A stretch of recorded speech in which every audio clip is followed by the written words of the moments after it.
Mi nombre es Julián. Tengo 31 años y, dependiendo de a quién le preguntes, soy un barman o algo completamente distinto. Mi familia prefiere la primera versión. Especialmente mi padre, Robert. Para él, un hombre de verdad lleva corbata. Conduce un sedán alemán y sube alguna escalera corporativa hacia ninguna parte mientras presume en cada barbacoa familiar sobre su último ascenso. Ya conoces el tipo, así que cuando dejé la universidad a los 22 años y empecé a trabajar detrás de una barra, no como algo temporal, sino como una carrera, él dejó claro que yo era una vergüenza. No de una manera dramática o desheredándome. No, eso habría requerido esfuerzo. Simplemente me borró gradualmente de la imagen. Conversaciones, fotos familiares, incluso de las listas de asientos en las festividades. Mi madre le siguió la corriente. Mi hermana Tessa siguió el ejemplo de ellos. Así que dejé de presentarme a las cosas. Eso fue hasta el fin de semana pasado. Tessa se casó. Una boda grande y extravagante en una finca campestre que parecía sacada directamente de una película de romance real. No me invitaron a la fiesta de compromiso. Ni siquiera me avisaron del baby shower. Pero recibí una invitación formal a la boda por correo, dirigida incluso por mi madre. Quizás se sentía culpable. O tal vez fue porque el abuelo Harold, el padre de mi padre, el único que alguna vez se preocupó por mí, había amenazado con no ir a menos que sus 2 nietos fueran tratados por igual. Así que confirmé mi asistencia. Sí. No alquilé un esmoquín ni aparecí en un coche llamativo. Solo un traje negro a medida, bien afeitado y una entrada silenciosa durante la hora del cóctel. Pensé que me quedaría al margen, felicitaría a mi hermana y me iría antes del postre. Pero la vida tenía otros planes. En el momento en que pisé el camino de grava que conducía al salón principal del lugar, escuché el final de una risa que reconocía demasiado bien. La de mi padre. Al doblar la esquina, lo vi cerca de la barra hablando con un grupo de primos lejanos y uno de los nuevos parientes políticos de Tess. Tenía su copa medio levantada y sus palabras ya eran pastosas. ¿Julián? Bufó como si la palabra supiera amarga. ¿Te refieres al barman? Probablemente esté mezclando rones con cola en algún club del centro. No duraría ni 10 minutos en un lugar como este. Todos se rieron. Incluso mi madre. Podría haberme dado la vuelta en ese mismo momento, pero no lo hice. Apreté la mandíbula, enderecé la espalda y seguí caminando como si no hubiera oído ni una palabra. Mis manos temblaban, no por vergüenza, sino por la contención. No había visto a mi padre en más de 2 años. Y las primeras palabras que salieron de su boca sobre mí fueron un remate para un chiste. El salón de recepción era enorme. Suelos de mármol, techos abovedados, candelabros lo suficientemente grandes como para aplastar un coche inteligente. Gente con trajes de diseñador y vestidos de lentejuelas bebía champán y reía como si hubieran nacido haciéndolo. Me quedé en el borde de la sala, observando cómo la maquinaria social funcionaba perfectamente sin mí. Entonces la pareja hizo su entrada. Tessa en un vestido blanco perlado, su nuevo esposo James en un esmoquín azul marino a medida. Se veían bien. Ella me vio y se quedó helada por un segundo, sorprendida. James no se dio cuenta. Todavía no. Cuando terminaron las presentaciones y los brindis, los invitados volvieron a mezclarse. James y Tessa se abrieron paso entre la multitud, estrechando manos y aceptando cumplidos. Cuando llegaron a mí, Tessa me dio una sonrisa tensa. Julián, no sabía que vendrías. Me invitaste, dije con calma. Cierto, dijo ella rápidamente, desviando la mirada. Entonces James me tendió la mano. Mucho gusto. Soy James, lo sé, dije, estrechándola. Él sonrió hasta que dejó de hacerlo. Su sonrisa se desvaneció lentamente mientras me miraba fijamente. Me observó de verdad. Su agarre se aflojó. Frunció el ceño. Espera, ¿cuál es tu apellido de nuevo? Incliné la cabeza ligeramente. El mismo que el de ella. Sacó su teléfono del bolsillo como si estuviera revisando un mensaje, pero vi que sus dedos se movían, escribiendo, y luego se hizo el silencio. Miró la pantalla, luego a mí, y de nuevo a la pantalla. Su cara se puso pálida. ¿Conoces esa mirada cuando alguien se da cuenta de que ha cometido un error terrible? Esa era su cara. Se aclaró la garganta, guardó el teléfono como si le hubiera quemado y murmuró algo sobre ir a por una bebida. Tessa parecía confundida. ¿Qué fue eso? Me encogí de hombros. Ahora, probablemente te estés preguntando qué vio. ¿Qué lo hizo congelarse? Retrocedamos un segundo. Sí, empecé como barman. Pero lo que nunca le dije a mi familia, no por secreto, sino porque nunca les importó preguntar, es que cofundé una empresa de licores artesanales hace 7 años. Empezamos siendo pequeños, locales, vendiendo a bares de nicho y boutiques. Pero luego explotamos. Unas cuantas campañas virales, un par de patrocinios de celebridades y un gran acuerdo de distribución después. Nuestra marca despegó. A los 29 años, le compré su parte a mi socio. A los 30, ya tenía acuerdos de licencia en 3 continentes. Mi trabajo de bar es dirigir una operación multimillonaria que emplea a más de 60 personas. Pero nada de eso surgió con mi familia porque ninguno de ellos me trató como a una persona que valiera la pena conocer. Habían escrito su versión de mí hace años.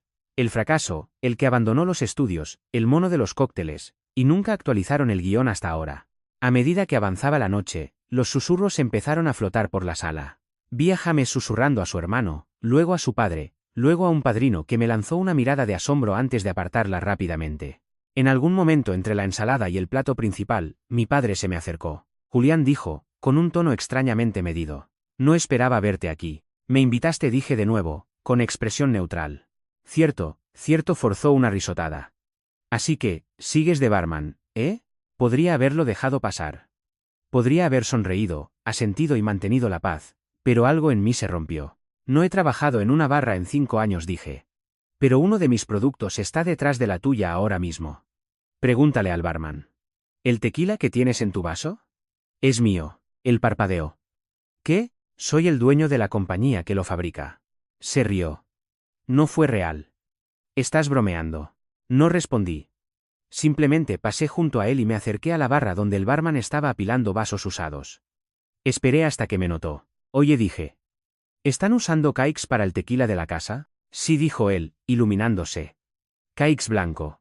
Es muy suave. ¿Lo has probado? Soy el fundador, dije en voz baja. Sus ojos se agrandaron. No puede ser, asentí una vez.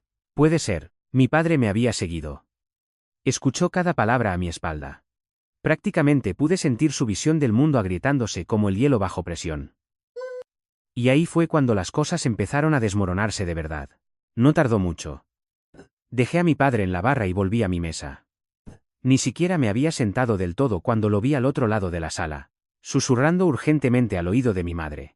Los ojos de ella se dirigieron a mí, luego al barman, luego de vuelta a mi padre.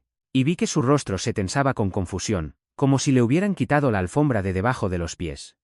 Se puso recta, se alisó el vestido y empezó a caminar hacia mí con esa sonrisa pasivo-agresiva que siempre usaba cuando estaba a punto de fingir que nada malo pasaba. Julián, dijo al llegar, quitando una mota de pelusa invisible de mi solapa. ¿Qué fue esa bromita que le estabas contando a tu padre? Ninguna broma, dije tajantemente. Me preguntó si seguía de barman.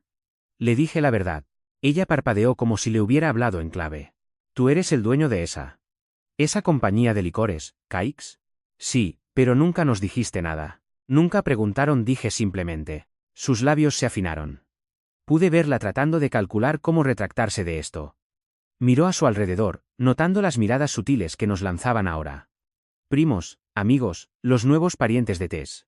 Se habían dado cuenta de que algo estaba pasando, aunque no supieran qué. Y el chisme se mueve rápido en una sala llena de gente aburrida con ropa de gala. Especialmente cuando la oveja negra resulta ser algo distinto a una oveja. Mi madre se inclinó más cerca, su voz era un susurro ahora. Sabes que a tu padre no le gusta que lo dejen como un tonto. La miré directamente a los ojos.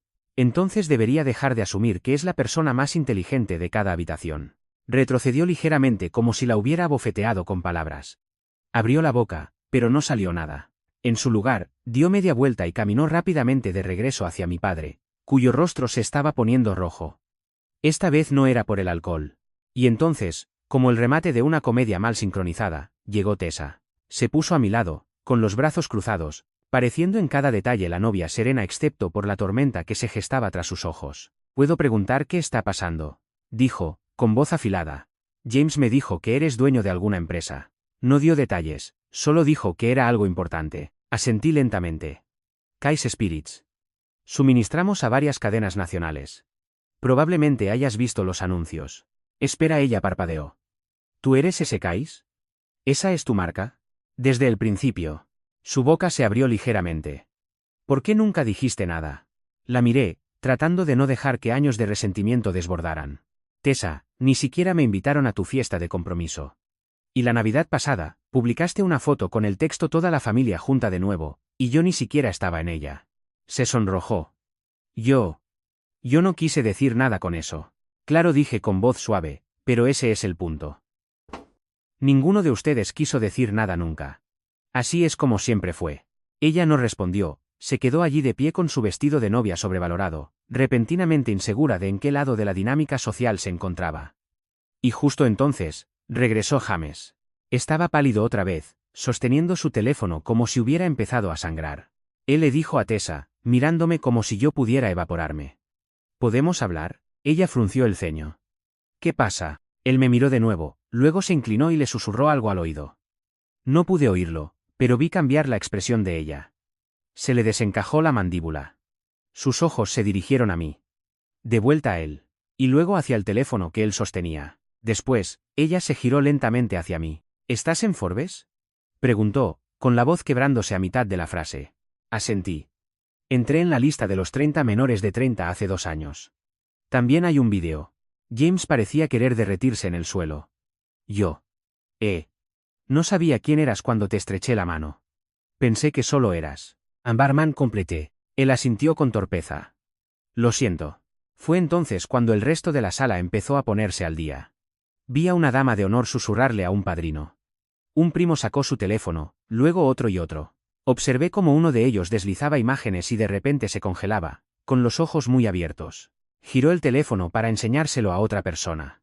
Mi nombre, mi foto, el titular de un artículo.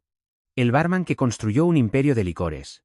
Y así, de repente, dejé de ser invisible. La gente empezó a acercarse. Unos pocos con educación al principio, felicitaciones suaves. Preguntas sobre cómo construí el negocio, si me estaba expandiendo internacionalmente. Luego vinieron los oportunistas. Primos a los que no había visto en años. La tía Meredith, que una vez me dijo que estaba desperdiciando mi potencial.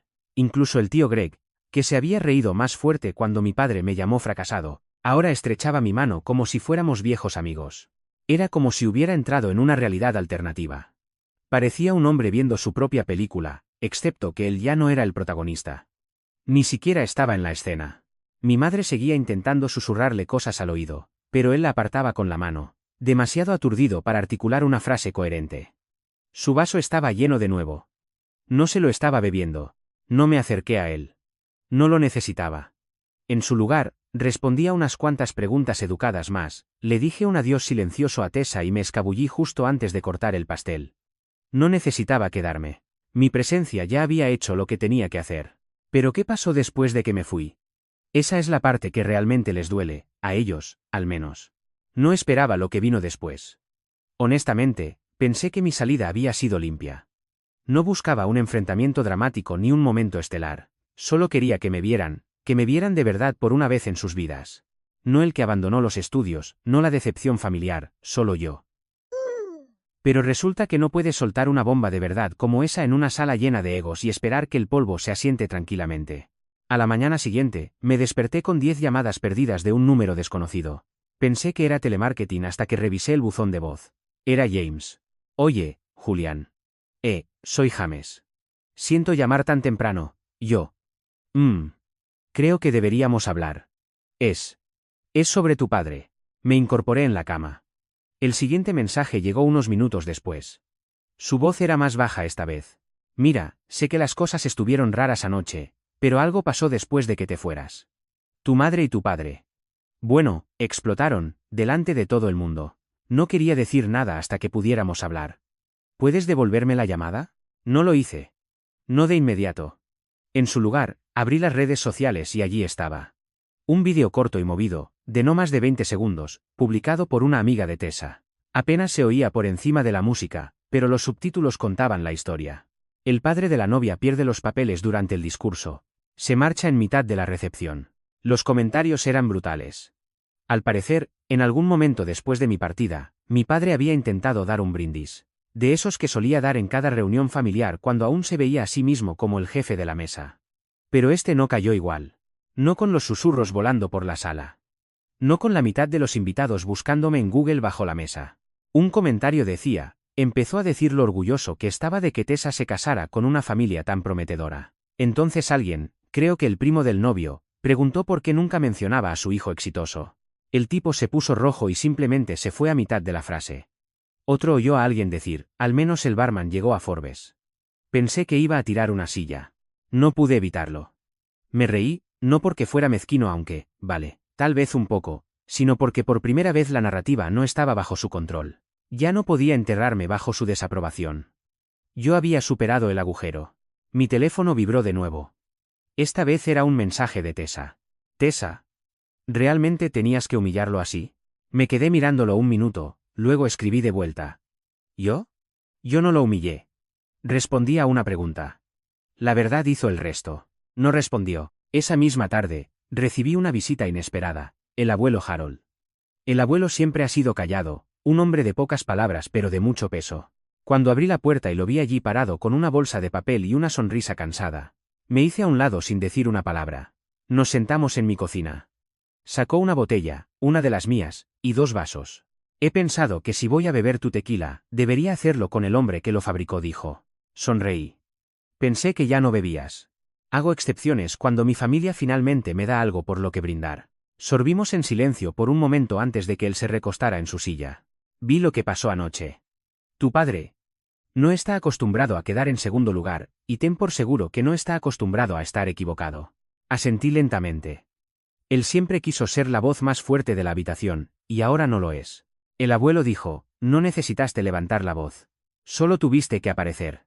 Me miró con esos ojos suyos, claros y firmes. Lo hiciste bien, muchacho. Eso significó más para mí que cualquier disculpa que mi padre pudiera darme jamás. Pero las secuelas no habían terminado. Más tarde esa semana, una prima con la que apenas hablaba, Lisa, me mandó un mensaje. Quería ponerse al día. Dijo que estaba pensando en cambiar de carrera y que siempre había admirado mi ética de trabajo. Un día después, el tío Greg me envió una propuesta de negocios por correo electrónico. No es broma. Decía que tenía una gran idea para una línea de ginebra de lujo y quería colaborar. Ignoré a ambos. Pero el giro real llegó el viernes.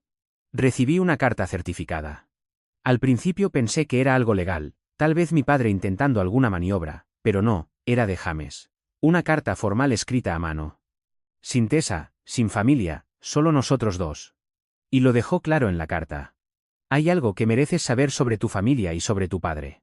Leí esa línea 3 veces porque, hasta ese momento, pensaba que lo único que merecía era una disculpa que nunca me darían.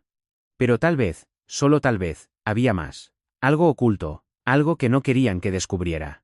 Y de repente, la historia no había terminado. Solo estaba empezando. No me apresuré a esa reunión con James. Dejé pasar unos días. En parte porque no estaba seguro de querer saber qué estaba guardando, y en parte porque necesitaba tiempo para pensar. Después de todo lo que había pasado la boda, los susurros, la avalancha de sonrisas falsas e interés repentino, no estaba seguro de estar listo para cavar más hondo en la familia de la que había pasado una década alejándome. Pero finalmente, ganó la curiosidad. Le envié un mensaje con una hora y un lugar. Una pequeña cafetería en la ciudad, el tipo de sitio donde nadie nos reconocería y nadie escucharía a escondidas. James ya estaba allí cuando llegué. Seguía con una americana impecable, el pelo arreglado, la postura recta. Se levantó cuando me vio y me ofreció una sonrisa cautelosa, como si no estuviera seguro de qué versión de mí aparecería. La decepción silenciosa o el hombre cuyo nombre había ocupado los titulares esa semana. Me senté frente a él y no perdí el tiempo. ¿Qué quieres decirme? Él dudó, miró a su alrededor y luego se inclinó como si estuviéramos intercambiando secretos en una película de espías. Tu padre dijo no solo te estaba criticando en la boda. Lleva años haciéndolo. Enarqué una ceja. Sí, eso ya lo imaginaba. No, Julián dijo, bajando la voz. Ha estado mintiendo deliberadamente a todo el mundo. A mí, a mi familia, a Tessa, incluso a tu propia familia extendida. Pensábamos que apenas sobrevivías, que trabajabas en empleos temporales, viviendo en algún apartamento sucio sobre un bar de mala muerte. Sentí que se me tensaba la mandíbula. ¿Y todos simplemente le creyeron? Él no pestañeó. Y porque cada vez que salía tu nombre, cambiaba de tema o se reía o contaba alguna historia sobre cómo no podías mantener un trabajo o nunca terminabas nada de lo que empezabas. Esa parte no era nueva, pero aún así dolió como una bofetada. James continuó. Pero después de que te busqué, después de darme cuenta de quién eras realmente, le pregunté a Tessa si ella lo sabía. No lo sabía. Estaba asombrada. ¿Y cuando ella les preguntó a tus padres? Bueno. Tomó aire. Robert no lo negó. Solo dijo, él no es como el resto de nosotros. Tenía que proteger a la familia de su fracaso. Me quedé mirándolo. ¿Proteger a la familia? Repetí. ¿De mí? James asintió. Fue una locura. Actuaba como si fueras una mancha en su legado. Pero la verdad es que creo que él sabía lo grande que te estabas haciendo. Creo que lo supo antes que nosotros, y no pudo soportarlo. Me recosté en la silla, Las palabras daban vueltas en mi cabeza. Todos esos años, había asumido que simplemente no les importaba. Pero sí que les importaba, solo que no de la manera que yo esperaba. Mi padre había estado reescribiendo activamente mi historia a mis espaldas, convirtiéndome en un cuento de advertencia para hacerse ver mejor él mismo. Un hijo fallido. Una decepción de la que compadecerse, no a la que celebrar. James deslizó algo sobre la mesa. Un sobre de Manila. ¿Qué es esto?, pregunté. Pruebas, dijo. Correos electrónicos, mensajes, incluso uno donde tu madre le decía a mi madre que estabas trabajando en un bar destartalado cerca de Skid Row. Eso fue el año pasado. Llegó a decir que estabas a un cheque de distancia de pedir ayuda. Abrí el sobre lentamente, sacando un montón de correos impresos y capturas de pantalla.